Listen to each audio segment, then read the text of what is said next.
क्योंकि अब कितने बच्चों की किडनी डैमेज हो रही है, कितने बच्चों को हार्ट अटैक आ रहे हैं दिन पर दिन, क्यों आ रहे हैं? क्योंकि वो कोई भी आके बता देता है।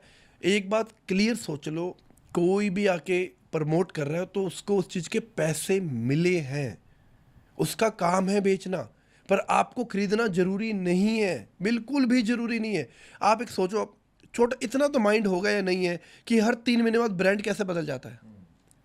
मैंने 3 महीने पहले बोला था ये इंडिया का सबसे टॉप क्वालिटी ब्रांड है, और मैं 6 महीने बाद ही हाथ तो मेरा वैसे डब्बा बदल गया, और 6 महीने बाद फिर डब्बा बदल गया। तो इतना तो आप में माइंड होगा ना कि डब्बा इसलिए बदल गया क्योंकि यहाँ बैलेंस बढ़ गया। अगर वो चीज़ अच्छी थी तो मैंने शिफ्ट क्यों करी है? क्योंकि मुझे अमाउंट ज़्यादा मिल गया।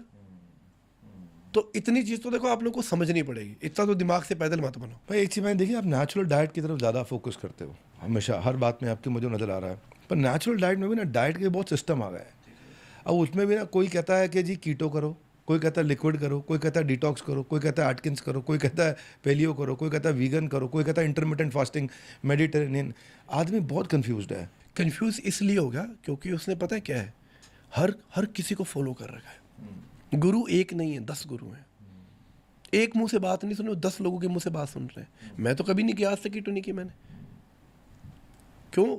इससे भी सुन लिया, इससे भी सुन लिया, इससे भी सुन लिया।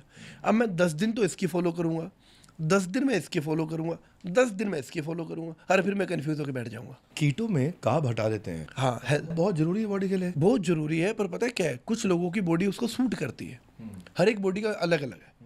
जैसे हर एक गाड़ी की एवरेज अलग होती है, हर एक गाड़ी की स्पीड अलग होती है, हर एक बॉडी को अपनी डाइट अलग पसंद है। किसी को कीटो महंगी डाइट बहुत है, हर कोई अफोर्ड नहीं करता, क्योंकि सारा दिन आपको हेल्थी फैट खाना और प्रोटीन खाना है, आप कार्ब्स नहीं खा सकते हो।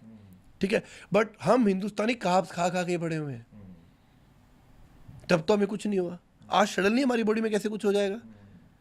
हमें भूख लगती थी, माँ रोटी का चूरमा देती थी, भूख लगती थी, हमें दाल चावल खाया है, हमने भूख लगी आलू के परांठे खाए हैं, सारा कार्ब्स ही खाया हमने। पर उस टाइम क्या था, हमारी फिजिकल एक्टिविटी बहुत ज़्यादा थी, उतना हम यूटिलाइज कर पा रहे थे।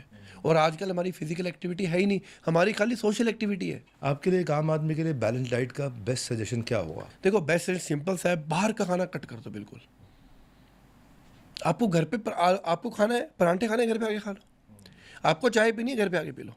क्योंकि आजकल आपने देखा है इंडिया में कितने लोगों के टेस्टोस्टेरोन बहुत कम है। रीज़न, एक तो प्लास्टिक के कप में चाय पीना, दूसरा भूख लगी है तो ओवन में खाना गर्म करके खा लिया प्लास्टिक के अंदर ही, तीसरा स्मोकिंग हो गया, एल्कोहल हो गया। और जितना आप देखो, आप कहीं से भी खाना ऑर्डर करते हो, आप देखना खाना प्लास्टिक फूड में आता है वो। करेक्ट।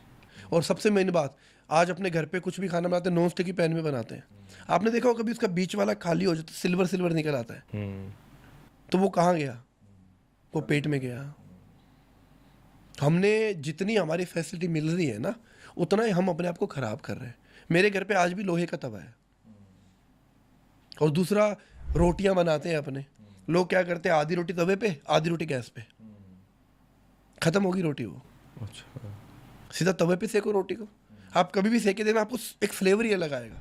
और अगर किसी के घर पे चूल्हा है, कोई अंगारे पे सेक के खा सकता है। आप एक तवे की, एक छोटा सा एग्जाम्पल देता हूँ आपको, एक तवे की रोटी खाना आप गैस पे बनाते हो, आप 5 से 6 खाओगे ना, आपको ब्लोटिंग हो जाएगी, आपके पेट में बहुत हार्डनेस हो जाएगी। चूल्हे की 10 रोटी खा लेना आप, आपको पता नहीं चलेगा आपने 10 रोटी खाई है।